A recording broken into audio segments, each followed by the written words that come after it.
ایک دفعہ ایک عورت سلطنت عثمانیہ کے سلطان عبد المجید کے پاس مقدمہ لے کر حاضر ہوئی اور فرمایا، سلطان معظم، ہمارے گاؤں کے قاضی کے پاس میں ایک مقدمہ لے کر گئی تھی تاکہ قاضی صاحب انصاف پر مبنی فیصلہ کر کے مجھے انصاف دلائیں، لیکن بدقسمتی سے میں جب قاضی صاحب کے پاس گئی تو اس وقت قاضی صاحب اکیلا موجود تھا۔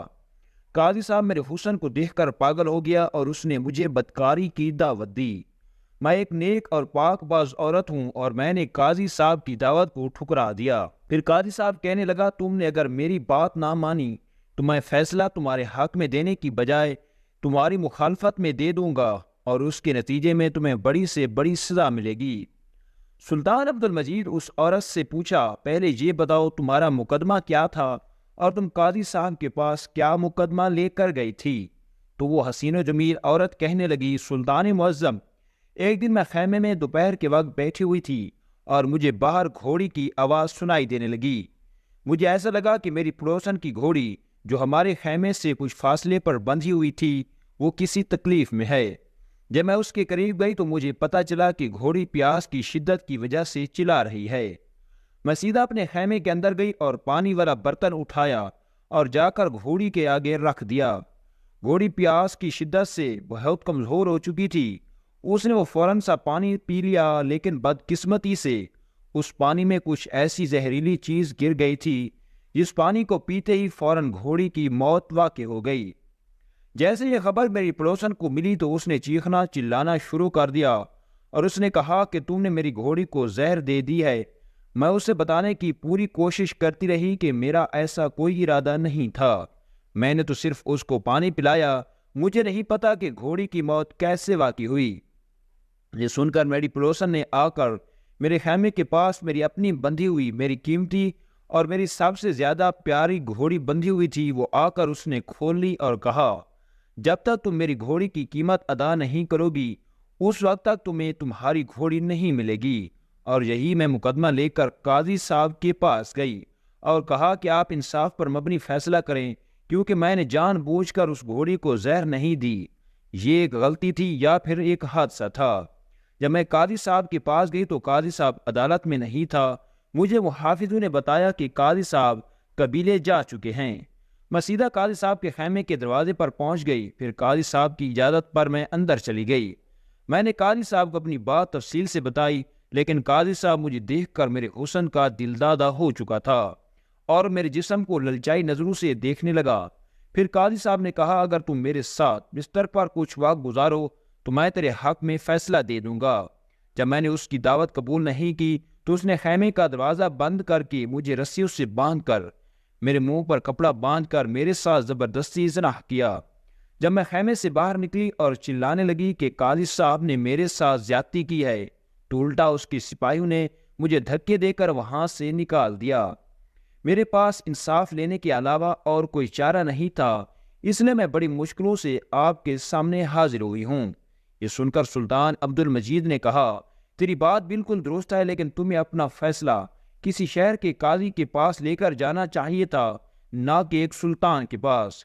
میرے پاس اتنا وقت نہیں کہ میں آپ کے مقدمے کو حل کر سکوں، لہٰذا میں قاضی کو پیغام بھجوا دیتا ہوں کہ وہ انصاف پر مبنی فیصلہ کریں۔ یہ سن کر وہ عورت گڑ گڑانے لگی اور کہا، قاضی صاحب کبھی چور چور کو پکڑتا ہے، کبھی مجرم مجرم کو پکڑتا ہے۔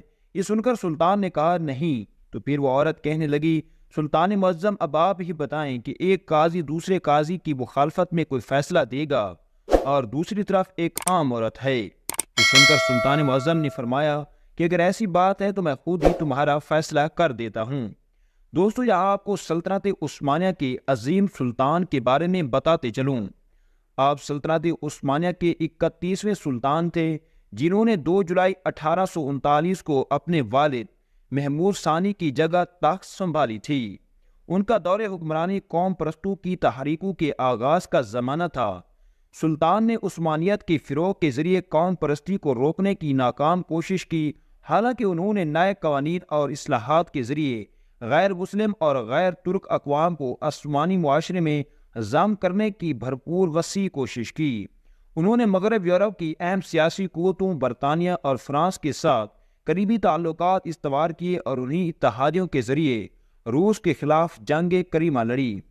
30 مارچ 1856 کو معاہدہ پیرس کے ذریعے سلطنت عثمانیہ کو یورپی اقوام کا باقاعدہ حصہ قرار دیا گیا۔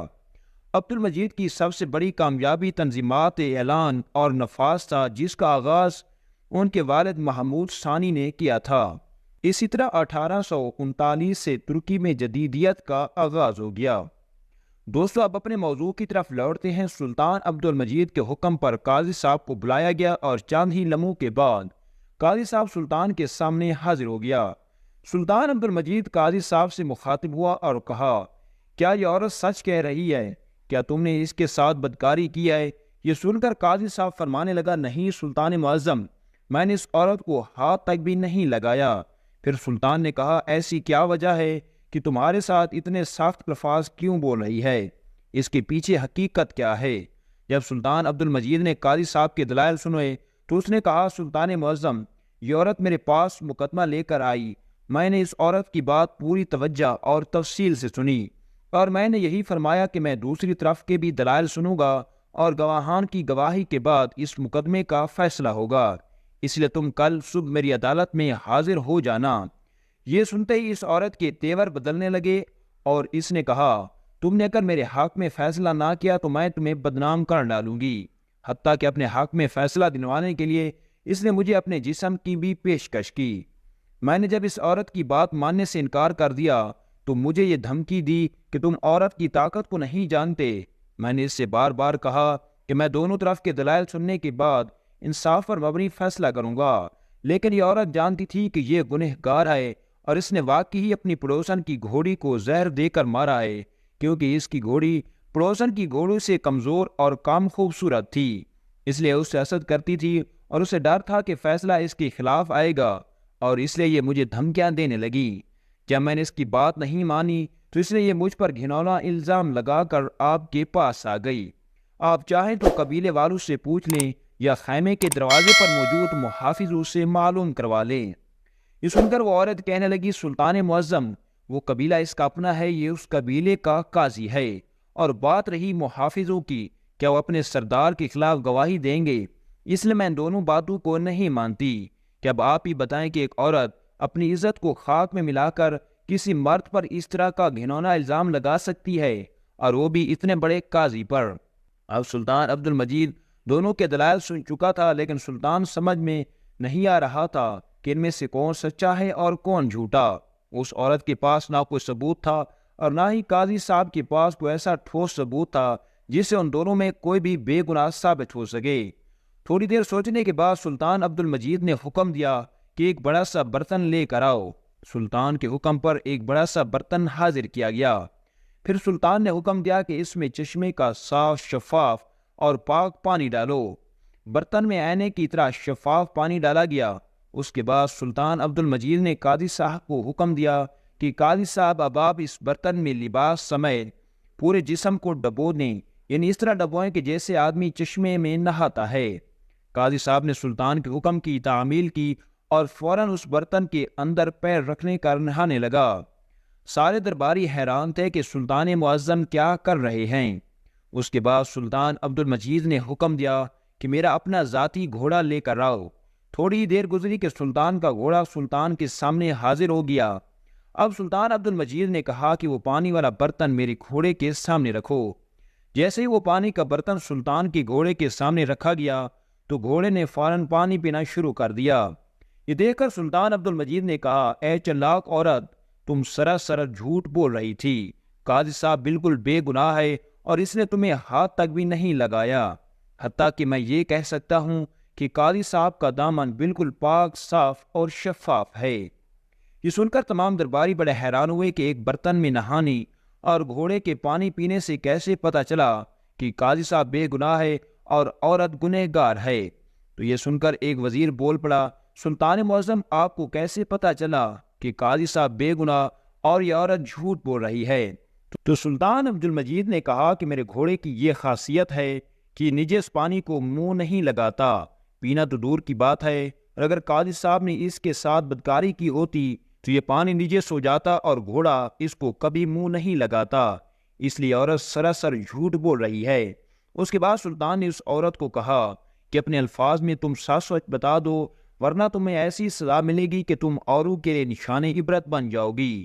جب عورت کے پاس اور کوئی چارہ نہ رہا تو اس نے سلطان عبد المجید اور تمام درباریوں کے سامنے اپنے گناہ کا اقرار کر لیا اور بتایا کہ جیسا قاضی صاحب نے کہا تھا ویسی ہی بات ہے، میں نے اپنی پڑوسی کی گھوڑی کو زہر دے کر مارا ہے اور اس سزا سے بچنے کے لیے میں نے قاضی پر یہ الزام لگایا۔ اس کے بعد سلطان عبد المجید نے فیصلہ سنایا کہ گھوڑی کے قتل کے عوض تمہیں گھوڑی کا جرمانہ ادا کرنا ہوگا، اور ایک معزز اور نیک ایماندار قاضی پر گھنونا الزام لگانے کے جرم میں تمہیں 1 سال کے لیے زندان میں ڈال دیتا ہوں۔ اور اسی طرح سلطان عبد المجید نے نہایت ہی عقلمندی کے ساتھ اس عورت کی چالاکی کو پکڑ کر قاضی صاحب کو انصاف دلایا اور عورت کو اپنے پایہ انجام تک پہنچا دیا۔